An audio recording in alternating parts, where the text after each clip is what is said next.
Alright, so here we're going to learn about some special right triangles. So one thing I want to point out before I jump into this, actually, you can use any of the trig functions that we learned about before on these right triangles. They are special right triangles, but they're still just right triangles. Trig functions, sine, cosine, and tangent, work on any right triangle, including these triangles. So if you happen to forget these ratios, you could still actually use the trig ratios that we were learning about before. So one special right triangle is a 45, 45, 90 degree right triangle. And that's just talking about the angles. We have two 45-degree angles. And then, of course, the right angle, the 90-degree angle.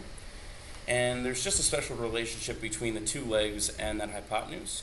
So we know that the two legs are going to be the same because it's an isosceles right triangle. They're going to be the same. I'm going to label those as x. Those are the two legs. And the hypotenuse is just that leg times radical 2. So whatever x is, it's that number times the square root of 2. That is always the length of that hypotenuse. So let's say one of the legs is 8, while the other leg has to be 8, because again, it's an isosceles triangle, so those are both 8. And the length of the hypotenuse is going to be one of the legs, either of the legs, times radical 2, times the square root of 2. On the second one, we see that one of the legs is labeled as 25. That means the other leg, y there, is also 25, where x has to be that leg times radical 2. I do not want you changing these into decimals. Actually, part of the convenience is that we're going to work in radicals for this. And it might not seem like that's convenient because square roots might seem a little bit foreign to you. But you'll see that it actually makes some computations easier. We don't have to take out a calculator. We're just working with those radicals, which is kind of like we deal with like when you're combining like terms. If you did 5x times x, you're just able to put those together. That's not a perfect example, but it's just easy to put these things together without taking out a calculator and figuring out what that decimal is, especially because they're going to be irrational numbers, so they're going to be decimals that go on forever. All right, on this one, we're actually given the hypotenuse. We're given the one that's across from the right angle. So we know that that's 19, and we're thinking about this relationship going backwards. Well, going from the leg to the hypotenuse, you multiply by radical 2. So we're going to take that number, and we're going to divide it by radical 2. Unfortunately, we want to rationalize the denominator. We don't want a radical in the bottom of our fraction ever. I'm not sure why this is the convention, but it is. We can't have a square root in the bottom of our fraction, so to cancel that out, we're going to multiply by 1, but it's going to be represented a little bit different. It's going to be radical 2 over radical 2. So this fraction is the right answer. If we were dealing with decimals, that would be fine. You could just divide that, but we're not. So we have to change this. And we're really not changing the number at all by multiplying by radical 2 over radical 2. That's just the number 1. If you multiply something by 1, it stays the same. But it does happen to eliminate that radical 2 in the bottom. Square root of 2 times square root of 2 is just 2. And then we end up with 19 times the square root of 2 on top. And that is the same thing as what we started with, but we don't have an irrational square root in the bottom. And if one leg is that, the other leg is the same thing. It's also square root of 2. Or sorry, 19 times square root of 2 divided by 2. All right, the other special right triangle that we're going to be learning about is the 30, 60, 90 right triangle, which again is talking about the angles. We have a 30-degree angle, we have a 60-degree angle, and then of course we have the right angle. So the shortest leg is always across from the 30-degree angle. That is the shorter leg. We're going to call that one x this time. We're just going to start off with our base of just calling that x. That's the shorter leg. The one that's across from the 60-degree angle, the longer leg, is that value times the square root of 3. And the hypotenuse is the original value of x just times 2. It's just double the shorter leg.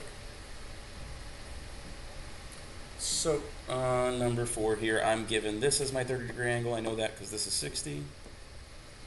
Across from that, that's got to be my shortest leg.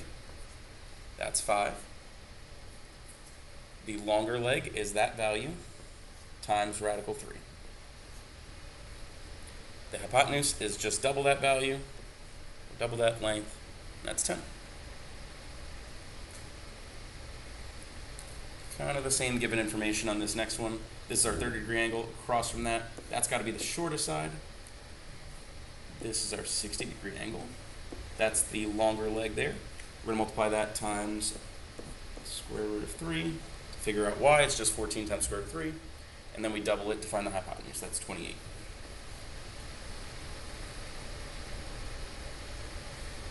On number 6, now we're given the hypotenuse. So it's going to be a little bit tricky to directly go to the longer leg, the one that's across from the 60-degree angle. But it's pretty easy to go to the shorter leg. We're just going to divide that by 2. Thinking about this relationship backwards, we multiply by 2 to get to the hypotenuse. You're just going backwards, so we're dividing it by 2. And that gives us that x, or the shorter leg, is 16. The longer leg's relationship to that shorter leg is just being multiplied by the square root of 3. So that's 16 times the square root of 3.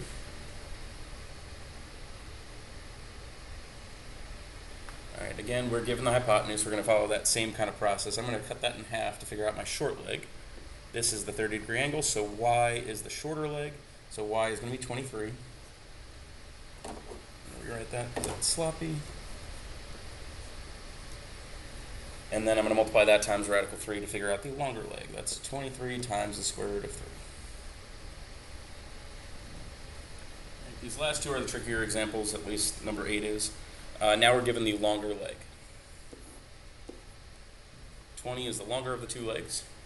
So to go from this leg to the short leg, we're going to have to divide this by the square root of 3. Going from the short leg to the long leg, we multiply by radical 3. Here we're dividing it.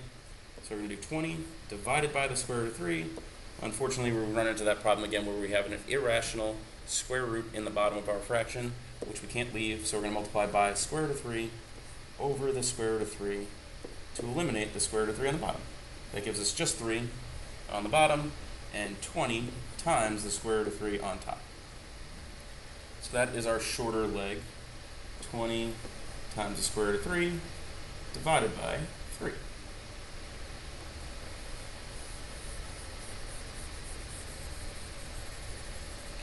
Then, to go from my short leg to my hypotenuse, I'm going to double it. I'm going to multiply by 2. So here, if I'm multiplying this entire fraction by 2, I wouldn't write this, I just want to show you. If I multiply this entire fraction by 2, it doesn't affect inside the radical. Really, I'm just multiplying the coefficient times 2. So I'm going to multiply that 20 times 2, and that becomes 40 times the square root of 3 over 3. Only the coefficient on top is going to change. Last one, I have my 60-degree angle here. So again, I'm given the longest leg. To go down to the shorter leg, I'm going to divide that by the square root of 3. This one's a nice one because it's already being multiplied by the square root of 3. If I take this and I divide away the square root of 3, all that's left is the 9. So x is 9. And then to go to the hypotenuse, I'm going to double that, which gives me 18. All right, those are all the relationships between special right triangles that we're going to need for this year. Complete the practice on the back and ask for help if you need it.